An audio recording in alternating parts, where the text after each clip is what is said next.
Speech ਤੁਹਾਡੀ viral ਹੋਈ ਜੀ, ਉਹਦੇ ਵਿੱਚ ਤੁਸੀਂ ਕਹਿ ਰਹੇ ਹੋ ਕਿ ਸਟੂਡੈਂਟਾਂ ਨੂੰ ਤੰਗ ਕਰਨ ਵਾਲਿਆਂ ਨੂੰ ਅਸੀਂ ਬਖਸ਼ਾਂਗੇ ਨਹੀਂ, ਕਾਨੂੰਨੀ ਕਾਰਵਾਈ ਉਹਨਾਂ ਦੇ ਉੱਤੇ ਕੀਤੀ ਜਾਊਗੀ। ਮਤਲਬ ਇਹੋ ਜਿਹਾ ਕੀ ਹੋਇਆ ਕਿ ਤੁਹਾਨੂੰ ਉਹ ਸਪੀਚ ਜਿਹੜੀ ਆ ਉਹ ਕਰਨੀ ਪਈ? ਜੋ ਸਾਡੇ ਬੱਚੇ ਸਟੂਡੈਂਟ ਬੱਚੇ ਆਏ ਹੋਏ ਨੇ ਭਾਰਤ ਤੋਂ, ਉਹਨਾਂ ਦੇ ਨਾਲ ਸ਼ੋਸ਼ਣ ਕੀਤਾ ਜਾ ਰਿਹਾ ਹੈ ਤੇ ਅਸੀਂ ਇਸ ਗੱਲ ਨੂੰ ਬਿਲਕੁਲ ਬਰਦਾਸ਼ਤ ਨਹੀਂ ਕਰਾਂਗੇ। ਜੇਕਰ ਗੁਰਦੁਆਰਾ ਪ੍ਰਬੰਧਕ ਕਮੇਟੀ ਦੇ ਕੋਲ ਅਜਿਹੀ ਸ਼ਿਕਾਇਤ ਆਉਂਦੀ ਆ ਕਿ ਕਿਸੇ ਤਰ੍ਹਾਂ ਵੀ ਕਿਸੇ ਵੀ ਸਟੂਡੈਂਟ ਬੱਚੀ ਦੇ ਨਾਲ ਕੋਈ ਕਿਰਾਏਦਾਰ ਜਾਂ ਕੋਈ ਐਮਪਲੋਈ ਕਿਸੇ ਤਰ੍ਹਾਂ ਦਾ ਵੀ ਸ਼ੋਸ਼ਣ ਕਰ ਰਹੇ ਹਨ ਤੇ ਅਸੀਂ ਆਪ ਵੀ ਕਾਰਵਾਈ ਕਰਾਂਗੇ ਤੇ ਇੱਥੋਂ ਦੀ ਪੁਲਿਸ ਦੇ ਰਾਹੀਂ ਵੀ ਉਹਨਾਂ ਦੇ ਉੱਤੇ ਕਾਰਵਾਈ ਕਰਾਵਾਂਗੇ।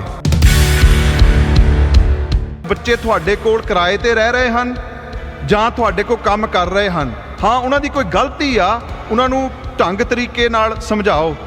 ਉਹਨਾਂ ਨੂੰ ਗਾਲਾਂ ਕੱਢਣੀਆਂ ਜਾਂ ਉਹਨਾਂ ਨੂੰ ਕਿਸੇ ਹੋਰ ਕਿਸਮ ਦਾ ਕੋਈ ਸ਼ੋਸ਼ਣ ਉਹਨਾਂ ਦਾ ਕਰਨਾ ਵੀ ਉਹਦਾ ਘਰ ਵਾਲਾ ਘਰ ਨਹੀਂ, ਤੇ ਕਿਸੇ ਤਰ੍ਹਾਂ ਦੀ ਵੀ ਕੋਈ ਇਹੋ ਜਿਹੀ ਗਲਤ ਜੋ ਹਰਕਤ ਕਰੇਗਾ ਉਸ ਦੇ ਉੱਪਰ ਕਾਰਵਾਈ ਕੀਤੀ ਜਾਵੇਗੀ। ਔਰ ਸਾਨੂੰ ਕੋਈ ਡਰ ਨਹੀਂ।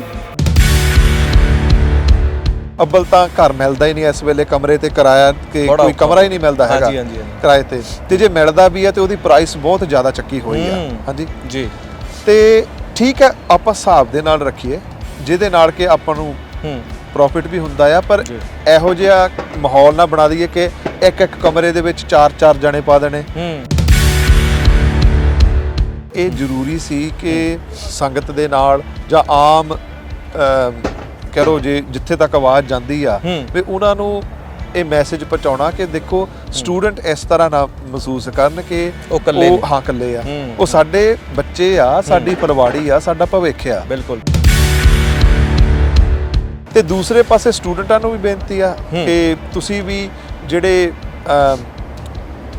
ਕੋਈ ਤੁਹਾਡਾ ਸਾਥ ਦਿੰਦਾ ਆ, ਆਪਾਂ ਕਿਰਤ ਘਰ ਨਾ ਬਣੀਏ। ਜੇ ਕੋਈ ਸਾਥ ਦਿੰਦਾ ਆ ਤਾਂ ਉਹਨਾਂ ਨੂੰ ਬਣਦਾ ਸਤਿਕਾਰ ਜਾਂ ਉਹਦਾ ਜੋ ਹੈਗਾ ਆ ਉਹ ਵੀ ਦਿਓ। ਸਾਨੂੰ ਪਤਾ ਵੀ ਆਪਾਂ ਕਿਹੋ ਜਿਹੇ ਸਟੈਂਡਰਡ ਦੇ ਵਿੱਚ ਰਹਿ ਰਹੇ ਆ ਤੇ ਉਹਨਾਂ ਦੇ ਕਹਿ ਲਓ ਵੀ ਜਦੋਂ ਹੁਣ ਉਹਨਾਂ ਦੇ ਫਰਜ਼ ਕਰੋ ਜੇ ਇੱਕ ਲੇਡੀ ਘਰ ਆ, ਹਸਬੈਂਡ ਕੰਮ ਤੇ ਜਾਂਦਾ ਆ ਤੇ ਲੇਡੀ ਨੂੰ ਕਿਸੇ ਤਰ੍ਹਾਂ ਪਰੇਸ਼ਾਨ ਕਰਨਾ ਜਾਂ ਇੱਥੇ ਬੱਚੀਆਂ ਦਾ ਸ਼ੋਸ਼ਣ ਕੀਤਾ ਜਾਂਦਾ ਆ। ਬਿਲਕੁਲ, ਕੰਮਾਂ ਕਾਰਾਂ ਦੇ ਉੱਤੇ ਇਦਾਂ ਹੋ ਰਿਹਾ ਆ। ਬਿਲਕੁਲ, ਤੁਸੀਂ ਕੁਝ ਸਮਾਂ ਪਹਿਲਾਂ ਵੀ ਦੇਖਿਆ, ਵੀਡੀਓਜ਼ ਆਈਆਂ ਬਾਹਰ। ਬਿਲਕੁਲ।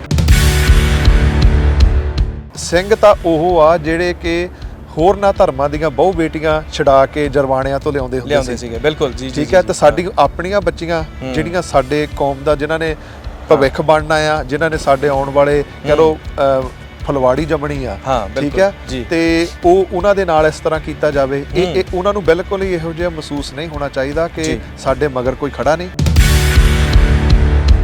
ਪੰਜਾਬ ਦੀ ਧਰਤੀ ਤੋਂ ਚੱਲ ਕੇ ਪੰਜਾਬੀ ਵਿਦਿਆਰਥੀ ਪੂਰੀ ਦੁਨੀਆ ਦੇ ਵਿੱਚ ਜਾ ਰਹੇ ਨੇ। ਉਹਨਾਂ ਦਾ ਮੇਨ ਮਕਸਦ ਹੈ ਪੜ੍ਹਾਈਆਂ ਕਰਕੇ ਤੇ ਉਹਨਾਂ ਹੀ ਮੁਲਕਾਂ ਦੇ ਵਿੱਚ ਸੈਟਲ ਹੋ ਜਾਣਾ। ਪੰਜਾਬ ਦਾ ਜਾਂ ਫਿਰ ਭਾਰਤ ਦੇ ਵਿੱਚ ਸਿਸਟਮ ਦਾ ਨਾ ਸੈੱਟ ਹੋਣਾ ਵੱਡਾ ਕਾਰਨ ਹੈ ਜਿਸ ਕਰਕੇ ਪ੍ਰਵਾਸ ਕੀਤਾ ਜਾ ਰਿਹਾ।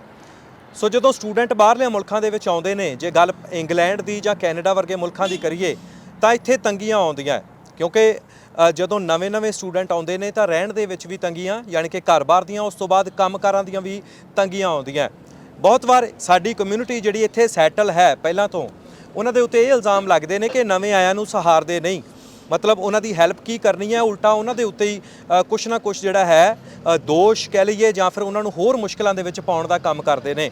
ਪਰ ਅੱਜ ਇੱਕ ਮਿਸਾਲ ਕਾਇਮ ਹੋਈ ਹੈ ਜਿਹਦੇ ਬਾਰੇ ਅੱਜ ਆਪਾਂ ਗੱਲਬਾਤ ਕਰਾਂਗੇ।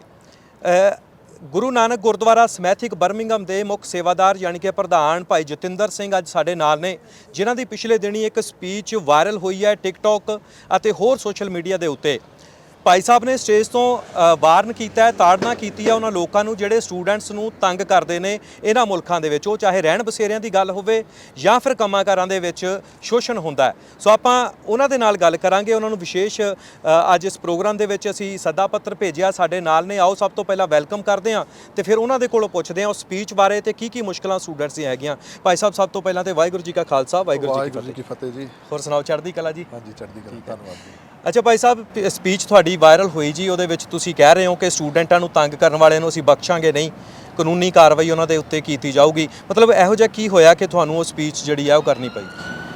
ਹਾਂਜੀ ਪਹਿਲਾਂ ਤਾਂ ਆਪ ਜੀ ਦਾ ਧੰਨਵਾਦ ਜਿਹੜਾ ਕਿ ਤੁਸੀਂ ਪ੍ਰਾਈਡ ਪੰਜਾਬ ਵੱਲੋਂ ਅੱਜ ਇੱਥੇ ਪਹੁੰਚੇ ਹੋ ਧੰਨਵਾਦ ਜੀ।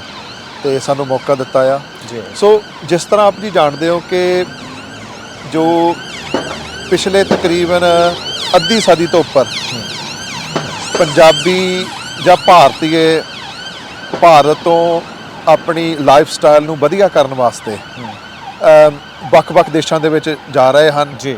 ਤੇ ਜਿਵੇਂ ਪਿਛਲੇ ਕਿਉਂਕਿ ਗੁਰੂ ਘਰ ਨੂੰ ਪਿਛਲੇ ਤੋਂ ਪਿਛਲੇ ਸਾਲ 60 ਸਾਲਾ ਸਥਾਪਨਾ ਦਿਵਸ ਮਨਾਇਆ। ਸੋ ਜਿਸ ਤਰ੍ਹਾਂ ਪਿਛਲੇ 60-70 ਸਾਲ ਪਹਿਲਾਂ ਜਦੋਂ ਸਾਡੇ ਬਜ਼ੁਰਗ ਆਉਣੇ ਸ਼ੁਰੂ ਹੋਏ ਆ ਉਹ ਵੀ ਇਸੇ ਖਾਤਰ ਆਏ ਸੀਗੇ ਕਿ ਸਾਡੀ ਜਿਹੜੀ ਉੱਥੇ ਲਾਈਫ ਸਟਾਈਲ ਆ ਆਪਾਂ ਆਪਣੇ ਬੱਚਿਆਂ ਦਾ ਕੋਈ ਜਿਹੜੀ ਜ਼ਿੰਦਗੀ ਉਹਨੂੰ ਹੋਰ ਵਧੀਆ ਕਰੀਏ, ਘਰ-ਬਾਰ ਜੋ ਵੀ ਆ ਉਹਨੂੰ ਵਧੀਆ ਬਣਾਈਏ। ਕੁਝ ਸਾਲ ਆਪਾਂ ਇੱਥੇ ਕਮਾਈ ਕਰਾਂਗੇ ਫਿਰ ਵਾਪਸ ਚਲੇ ਜਾਵਾਂਗੇ। ਪਰ ਹੋਇਆ ਕੀ ਕਿ ਉਹ ਇੱਥੇ ਦੇ ਹੀ ਹੋ ਕੇ ਰਹਿ ਗਏ, ਗਾਹਾਂ ਉਹਨਾਂ ਦੇ ਪਾਉਂਡ ਤੇ ਡਾਲਰ ਤਾਂ ਕਮਾ ਲਏ ਪਰ ਬੱਚੇ ਇੱਥੇ ਰਹਿ ਗਏ। ਠੀਕ ਹੈ, ਤੇ ਚਲੋ ਠੀਕ ਆ, ਉਹ ਸਾਰਿਆਂ ਦੀ ਜੋ ਵੀ ਕਿਸਮਤ ਆ ਤੇ ਜਿਸ ਤਰ੍ਹਾਂ ਵੀ ਅਕਾਲ ਪੁਰਖ ਨੇ ਉਹਨਾਂ ਦੇ ਕਿਸਮਤ ਵਿੱਚ ਲਿਖਿਆ ਆ। ਤੇ ਹੋਇਆ ਕੀ ਆ ਕਿ ਜਿਸ ਤਰ੍ਹਾਂ ਆਪ ਜੀ ਨੇ ਆਪ ਸਾਰਿਆਂ ਨੇ ਦੇਖਿਆ ਕਿ ਪਿਛਲੇ ਕੁਝ ਕੁ ਸਾਲਾਂ ਤੋਂ ਕਾਫੀ ਵੱਡੀ ਗਿਣਤੀ ਦੇ ਵਿੱਚ ਸਟੂਡੈਂਟ ਪੰਜਾਬ ਤੋਂ ਵੱਖ-ਵੱਖ ਕੰਟਰੀਆਂ ਦੇ ਵਿੱਚ ਸ਼ਿਫਟ ਹੋ ਰਹੇ ਆ। ਕੈਨੇਡਾ ਹੋਇਆ, ਆਸਟ੍ਰੇਲੀਆ, ਨਿਊਜ਼ੀਲੈਂਡ ਜਾਂ ਹੋਰ ਕਈ ਦੇਸ਼ਾਂ ਦੇ ਵਿੱਚ ਜਾ ਰਹੇ ਆ ਪੜ੍ਹਾਈ ਕਰਨ ਲਈ ਜਾਂ ਕਮਾਈ ਕਰਨ ਵਾਸਤੇ। ਜੀ। ਤੇ ਉਹਨਾਂ ਦੇ ਨਾਲ ਉਹਨਾਂ ਦੇ ਪਾਰਟਨਰ ਜਿਹੜੇ ਸਪਾਊਸ ਵੀ, ਵਾਈਫ ਜਾਂ ਹਸਬੈਂਡ ਆ ਰਹੇ ਆ ਜਿਹੜੇ ਵੀ ਡਿਪੈਂਡੈਂਟ ਆ। ਬਿਲਕੁਲ।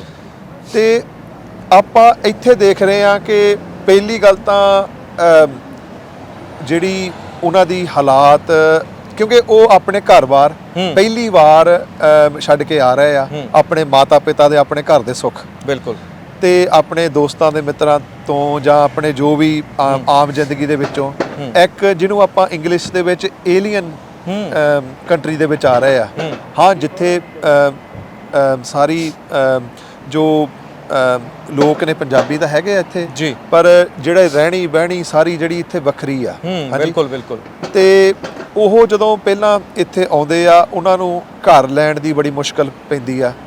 ਇਸ ਇਲਾਕੇ ਦੇ ਵਿੱਚ ਤਾਂ ਬਿਲਕੁਲ ਹੀ ਜਿਹੜੀ ਪ੍ਰਾਈਸਿਸ ਆ, ਅੱਬਲ ਤਾਂ ਘਰ ਮਿਲਦਾ ਹੀ ਨਹੀਂ ਇਸ ਵੇਲੇ, ਕਮਰੇ ਤੇ ਕਿਰਾਇਆ ਕਿ ਕੋਈ ਕਮਰਾ ਹੀ ਨਹੀਂ ਮਿਲਦਾ ਹੈਗਾ ਕਿਰਾਏ ਤੇ ਜੇ ਮਿਲਦਾ ਵੀ ਆ ਤੇ ਉਹਦੀ ਪ੍ਰਾਈਸ ਬਹੁਤ ਜ਼ਿਆਦਾ ਚੱਕੀ ਹੋਈ ਆ। ਹਾਂਜੀ ਜੀ।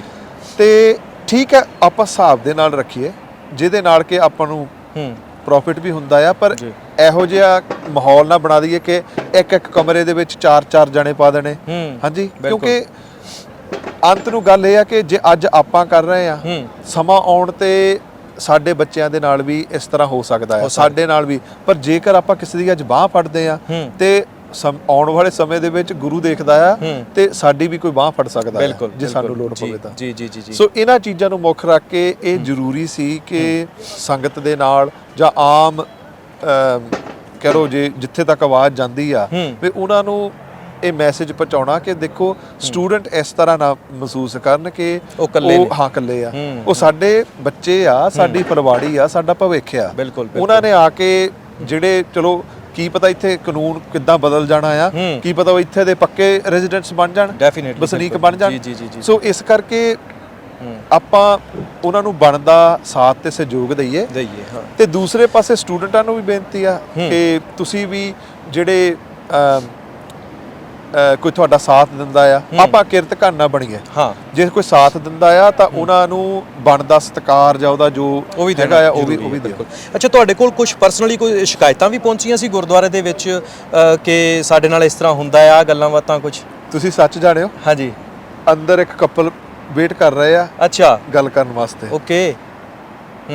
ਇਸ ਮਸਲੇ ਦੇ ਵਿੱਚ ਉਹ ਦਫ਼ਤਰ ਦੇ ਵਿੱਚ ਵੇਟ ਕਰ ਰਹੇ ਆ ਤੇ ਉਹ ਇਸੇ ਹੀ ਮਸਲੇ ਦੇ ਵਿੱਚ ਕਿ ਉਹਨਾਂ ਨੂੰ ਕਿਰਾਏਦਾਰ ਤੰਗ ਕਰ ਰਹੇ ਆ। ਓਕੇ। ਅੱਛਾ, ਉਹਨਾਂ ਨੂੰ ਕਿਰਾਏਦਾਰ ਤੰਗ ਕਰ ਰਹੇ, ਕਿਰਾਏਦਾਰ ਸਟੂਡੈਂਟ ਵੀ ਹੋ ਸਕਦੇ ਨੇ? ਹਾਂਜੀ।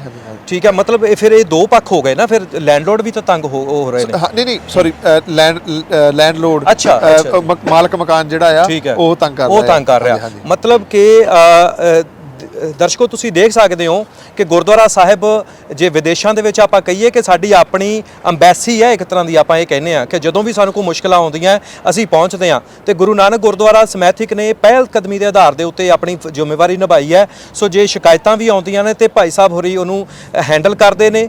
ਸਟੇਜ ਤੋਂ ਇੱਕ ਸਪੀਚ ਕੀਤੀ ਸੀ ਕਿ ਜੇਕਰ ਕੋਈ ਤੰਗ ਕਰਦਾ ਹੈ ਸਟੂਡੈਂਟਸ ਨੂੰ ਤੇ ਅਸੀਂ ਉਹਦੇ ਉੱਤੇ ਕਾਨੂੰਨੀ ਕਾਰਵਾਈ ਵੀ ਕਰਾਂਗੇ, ਪਹਿਲਾਂ ਸਮਝਾਇਆ ਵੀ ਜਾਊਗਾ, ਉਹ ਸਾਰੀ ਗੱਲਬਾਤ ਹੈਗੀ ਹੈ। ਸੋ ਸਟੂਡੈਂਟਸ ਲਈ ਇਹ ਤੋਂ ਜ਼ਿਆਦਾ ਵਧੀਆ ਮੈਂ ਕਹਿੰਦਾ ਕਿ ਕੋਈ ਗੱਲਬਾਤ ਜਿਹੜੀ ਆ ਉਹ ਹੋ ਨਹੀਂ ਸਕਦੀ। ਅੱਛਾ, ਜੇ ਹੁਣ ਆਪਾਂ ਗੱਲ ਕਰੀਏ ਭਾਈ ਸਾਹਿਬ, ਕਿੰਨੀਆਂ ਕੁ ਮੁਸ਼ਕਲਾਂ ਤੁਹਾਡੇ ਹਿਸਾਬ ਦੇ ਨਾਲ ਤੁਸੀਂ ਆਪਣਾ ਅੰਦਾਜ਼ਨ ਦੱਸ ਸਕਦੇ ਹੋ ਕੀ ਮੁਸ਼ਕਲਾਂ ਨੇ ਜਿਹੜੀਆਂ ਇੱਥੇ ਹੈਗੀਆਂ ਸਟੂਡੈਂਟਸ ਨੂੰ, ਤੇ ਉਹਨਾਂ ਨੂੰ ਕੀ ਕਰਨਾ ਚਾਹੀਦਾ? ਮੈਂ ਇਹ ਵੀ ਮੈਸੇਜ ਚਾਹੁੰਦਾ ਤੁਹਾਡੇ ਕੋਲੋਂ ਕਿ ਸਟੂਡੈਂਟਸ ਕੀ ਕਰਨ। ਦੇਖੋ, ਮੁਸ਼ਕਲਾਂ ਇਸ ਤਰ੍ਹਾਂ ਦੀਆਂ ਆ ਕਿ ਉਹਨਾਂ ਨੂੰ ਜਿਹੜੀ ਉਹਨਾਂ ਦੀ ਸਟੈਂਡਰਡ ਆ ਜਿਸ ਦੇ ਵਿੱਚ ਉਹ ਰਹਿ ਰਹੇ ਆ, ਉਹ ਹੁਣ ਇੱਕ ਕਮਰੇ ਦੇ ਵਿੱਚ 4-4 ਜਣੇ ਬਾੜ ਦੇਣੇ ਜੀ, ਜਾਂ ਕੋਈ ਇਹੋ ਜਿਹਾ ਮਾਹੌਲ ਬਣਾ ਦੇਣਾ ਜਿਹਦੇ ਵਿੱਚ ਕਿ ਉਹਨਾਂ ਦਾ ਰਹਿਣਾ ਮੁਸ਼ਕਲ ਹੋ ਜਾਵੇ। ਹਾਂਜੀ, ਤੇ ਜੇਕਰ ਆਪਾਂ ਖੁਦ ਇਹੋ ਜਿਹੇ ਮਾਹੌਲ 'ਚ ਰਹਿ ਸਕਦੇ ਆ ਇਹ ਤਾਂ ਠੀਕ ਆ। ਹਾਂਜੀ, ਜਦੋਂ ਆਪਾਂ ਖੁਦ ਸਾਨੂੰ ਪਤਾ ਵੀ ਆਪਾਂ ਕਿਹੋ ਜਿਹੇ ਸਟੈਂਡਰਡ ਦੇ ਵਿੱਚ ਰਹਿ ਰਹੇ ਆ ਤੇ ਉਹਨਾਂ ਦੇ ਕਹਿ ਲਓ ਵੀ ਜਦੋਂ ਹੁਣ ਉਹਨਾਂ ਦੇ ਫਰਜ਼ ਕਰੋ ਜੇ ਇੱਕ ਲੇਡੀ ਘਰ ਆ, ਹਸਬੈਂਡ ਕੰਮ ਤੇ ਜਾਂਦਾ ਆ ਤੇ ਲੇਡੀ ਨੂੰ ਕਿਸੇ ਤਰ੍ਹਾਂ ਪਰੇਸ਼ਾਨ ਕਰਨਾ ਜਾਂ ਇੱਥੇ ਬੱਚੀਆਂ ਦਾ ਸ਼ੋਸ਼ਣ ਕੀਤਾ ਜਾਂਦਾ ਆ। ਬਿਲਕੁਲ, ਕੰਮਾਂ ਕਾਰਾਂ ਦੇ ਉੱਤੇ ਇਦਾਂ ਹੋ ਰਿਹਾ ਆ। ਬਿਲਕੁਲ, ਤੁਸੀਂ ਕੁਝ ਸਮਾਂ ਪਹਿਲਾਂ ਵੀ ਦੇਖਿਆ, ਵੀਡੀਓਜ਼ ਆਈਆਂ ਬਾਹਰ। ਬਿਲਕੁਲ। ਸੋ ਇਸ ਤਰ੍ਹਾਂ ਸਾਡਾ ਇਹ ਮੈਸੇਜ ਇਹ ਆ ਕਿ ਜੇਕਰ ਸਾਡੇ ਕੋਲ ਸ਼ਿਕਾਇਤ ਆਉਂਦੀ ਆ, ਅਸੀਂ ਜਿੰਨੀ ਕਿ ਤਾਂ ਸਾਡੇ ਕੋਲੋਂ ਕਾਰਵਾਈ ਹੋਈ ਅਸੀਂ ਕਰਾਂਗੇ, ਪਰ ਅਸੀਂ ਉਹਨਾਂ ਜਿਹੜੇ ਲੋਕ ਜੇ ਕਿਸੇ ਨੇ ਇਹੋ ਜਿਹੀ ਹਰਕਤ ਕੀਤੀ ਤੇ ਅਸੀਂ ਉਹਨਾਂ ਦੇ ਜਿਹੜੇ ਵਿਕਟਿਮਸ ਆ, ਜਿਹੜੇ ਜਿਨ੍ਹਾਂ ਦਾ ਸ਼ੋਸ਼ਣ ਕੀਤਾ ਜਾ ਰਿਹਾ ਬੱਚੇ ਬੱਚੀਆਂ ਦੇ ਨਾਲ, ਅਸੀਂ ਪੁਲਿਸ ਸਟੇਸ਼ਨ ਉਹਨਾਂ ਦੀ ਸ਼ਿਕਾਇਤ ਕਰਾਵਾਂਗੇ ਤਾਂ ਕਿ ਉਹਨਾਂ ਦੇ ਉੱਤੇ ਜਿਹੜੇ ਇਹੋ ਜਿਹੇ ਗਲਤ ਕਰਮ ਕਰ ਰਹੇ ਆ ਜਾਂ ਸਟੂਡੈਂਟਾਂ ਦੇ ਨਾਲ ਕੋਈ ਗਲਤ ਬਿਲਕੁਲ, ਤੇ ਉਹਨਾਂ ਦੇ ਉੱਤੇ ਬਿਲਕੁਲ ਕਾਰਵਾਈ ਬਣੇ। ਸਟੂਡੈਂਟਾਂ ਨੂੰ ਇਸ ਤਰ੍ਹਾਂ ਨਹੀਂ ਮਹਿਸੂਸ ਹੋਣਾ ਚਾਹੀਦਾ ਕਿ ਉਹਨਾਂ ਦਾ ਇੱਥੇ ਕੋਈ ਹੈ ਨਹੀਂ, ਕਿਉਂਕਿ ਗੁਰਦੁਆਰਾ ਸਾਹਿਬ ਇੱਕ ਪਨਾਹ ਵੀ ਆ। ਹਾਂਜੀ, ਤੇ ਗੁਰਦੁਆਰਾ ਸਾਹਿਬ ਤੁਸੀਂ ਇਤਿਹਾਸ ਜਦੋਂ ਤੁਸੀਂ ਕਾਫੀ ਹੁਣ ਰਿਸਰਚ ਵੀ ਕਰਦੇ ਹੋ, ਦੇਖਦੇ ਵੀ ਹੋ ਕਿ ਸਿੰਘ ਤਾਂ ਉਹ ਆ ਜਿਹੜੇ ਕਿ ਹੋਰਨਾਂ ਧਰਮਾਂ ਦੀਆਂ ਬਹੁ ਬੇਟੀਆਂ ਛਡਾ ਕੇ ਜਰਵਾਣਿਆਂ ਤੋਂ ਲਿਆਉਂਦੇ ਹੁੰਦੇ ਸੀਗੇ। ਬਿਲਕੁਲ ਜੀ, ਠੀਕ ਹੈ। ਤੇ ਸਾਡੀ ਆਪਣੀਆਂ ਬੱਚੀਆਂ ਜਿਹੜੀਆਂ ਸਾਡੇ ਕੌਮ ਦਾ ਜਿਨ੍ਹਾਂ ਨੇ ਭਵਿੱਖ ਬਣਨਾ ਆ, ਜਿਨ੍ਹਾਂ ਨੇ ਸਾਡੇ ਆਉਣ ਵਾਲੇ ਕਹਿ ਲਓ ਫਲਵਾੜੀ ਜੰਮਣੀ ਆ, ਠੀਕ ਹੈ, ਤੇ ਉਹਨਾਂ ਦੇ ਨਾਲ ਇਸ ਤਰ੍ਹਾਂ ਕੀਤਾ ਜਾਵੇ, ਇਹ ਉਹਨਾਂ ਨੂੰ ਬਿਲਕੁਲ ਹੀ ਇਹੋ ਜਿਹਾ ਮਹਿਸੂਸ ਨਹੀਂ ਹੋਣਾ ਚਾਹੀਦਾ ਕਿ ਸਾਡੇ ਮਗਰ ਕੋਈ ਖੜਾ ਨਹੀਂ। ਬਿਲਕੁਲ, ਗੁਰਦੁਆਰਾ ਸਾਹਿਬ, ਸਾਡੀ ਸਾਰੀ ਪ੍ਰਬੰਧਕ ਕਮੇਟੀ, ਹੋਰ ਵੀ ਸੇਵਾਦਾਰ, ਉਹ ਇਸ ਚੀਜ਼ ਨੂੰ ਬੜੇ ਧਿਆਨ ਨਾਲ ਦੇਖ ਰਹੇ ਆ।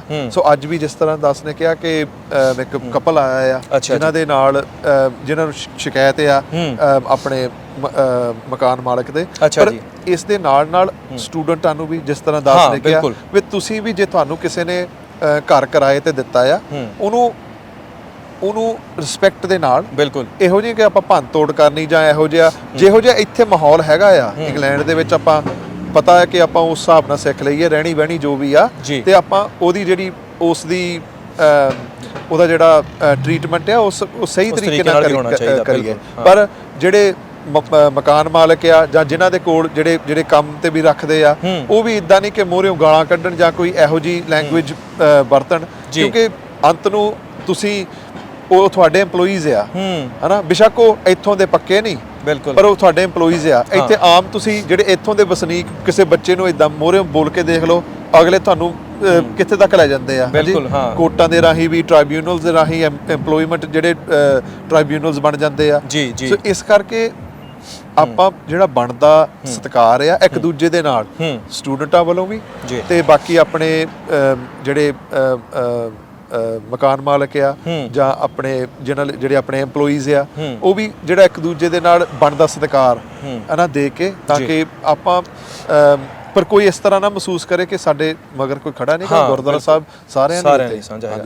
ਤੁਹਾਡਾ ਬਹੁਤ ਧੰਨਵਾਦ ਕਰਦਾ ਜੀ, ਤੁਸੀਂ ਆਪਣਾ ਕੀਮਤੀ ਸਮਾਂ ਕੱਢਿਆ ਤੇ ਬੜਾ ਚੰਗਾ ਉਪਰਾਲਾ ਤੁਹਾਡੀ ਟੀਮ ਜਿਹੜੀ ਆ ਕਰ ਰਹੀ ਹੈ। ਬਹੁਤ ਧੰਨਵਾਦ ਜੀ। ਥੈਂਕ ਯੂ ਜੀ। ਵਾਹਿਗੁਰੂ ਜੀ ਕੀ ਫਤਿਹ ਜੀ। ਸੋ ਦੋਸਤੋ, ਦੁਨੀਆ ਦੇ ਵਿੱਚ ਵਸਣ ਵਾਲੇ ਸਾਰੇ ਸਿੱਖ, ਸਾਰੇ ਗੁਰਦੁਆਰਾ ਸਾਹਿਬਾਨਾਂ ਨੂੰ ਵੀ ਬੇਨਤੀ ਹੈ ਕਿ ਇਸ ਤਰੀਕੇ ਦੇ ਨਾਲ ਹੀ ਸਟੂਡੈਂਟਾਂ ਦੀ ਹੈਲਪ ਲਈ ਆਪਾਂ ਅੱਗੇ ਆਈਏ, ਜਿਹੜੀਆਂ ਮੁਸ਼ਕਲਾਂ ਆਉਂਦੀਆਂ ਸੋ ਉਹਨਾਂ ਦਾ ਸਾਥ ਦਈਏ, ਤੇ ਜੇਕਰ ਕੋਈ ਗਲਤੀ ਕਰਦਾ ਉਹਨੂੰ ਸਮਝਾਇਆ ਵੀ ਜਾ ਸਕਦਾ ਹੈ, ਸਮਝਾਈਏ ਵੀ। ਸੋ ਇਹੀ ਫਰਜ਼ ਬਣਦਾ ਸਾਡਾ। ਸੋ ਦੇਖਦੇ ਰਹੋ ਪ੍ਰਾਈਡ ਪੰਜਾਬ TV। ਮਿਲਦੇ ਹਾਂ ਜੀ ਫਿਰ, ਚੜ੍ਹਦੀ ਕਲਾ 'ਚ ਰਹੋ। ਧੰਨਵਾਦ। ਵਾਹਿਗੁਰੂ ਜੀ ਕਾ ਖਾਲਸਾ, ਵਾਹਿਗੁਰੂ ਜੀ ਕੀ ਫਤਿਹ।